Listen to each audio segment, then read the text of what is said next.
Hey guys, BSG training week, day one. We've got two testers going on. First one is Power Snatch to a 1 rep max. Obviously at face value, the Power Snatch is a lift that we need to be good at if you want to be good in fitness or good at the sport of fitness or get better at the sport of fitness. That being said, a good tester, whether it's a conditioning piece, a Metcon, or a 1 rep max lift, it should go beyond the face value of the skill in the lift, and it should kind of open our eyes to what's happening with human movement as well. So what the Power Snatch is doing for us today is starting to give us some information into what your hip speed strength is looking like. Later on in the week, or later on in the next 10 days, I should say, we're gonna have a lot more data points that we're gonna be able to input into this really cool Excel spreadsheet that I'll make accessible to anybody that wants access to that. We have Charles Poliquin actually put together this really cool ratio sheet as to where we should be in our back squat and then relative to that back squat in all our other lifts. And then as we start to plug those numbers in and we see where the biggest differences are and the biggest discrepancies are, it can start to give us an idea about what it is that we as athletes and we as a community need the most work on. Moving on from the Power Snatch, the tester or the conditioning piece today is a 10-minute AMRAP. It's an old open workout. Hopefully, if I know how to use my new computer properly, it's gonna pop up right here.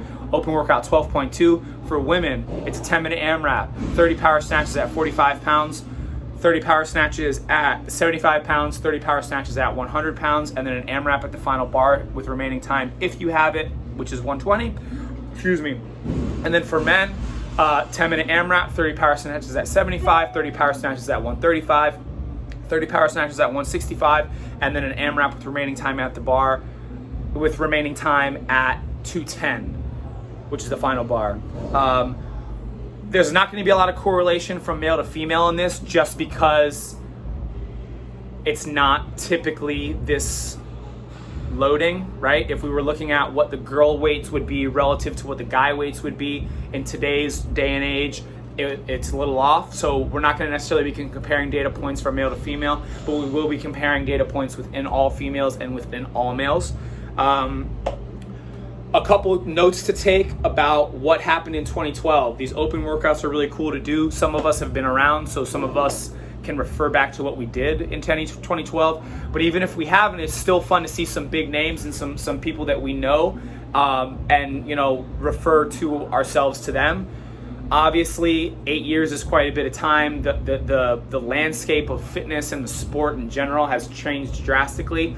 Are those data points in the 2012 Open leaderboard going to be absolutely 100% relevant? Of course not. But to pretend like there's no relevance at all, I do think that there is some relevance, and it's, if nothing else, it is really cool to refer back to how the community participated in this workout then and how we're able to do it now. So just to give you guys some numbers, there were over 30,000 males that did the Open in 2012. Of those 30,000 males, the best score was 98 reps by Rich Froning. So that was 8 reps at the final bar of 210 pounds.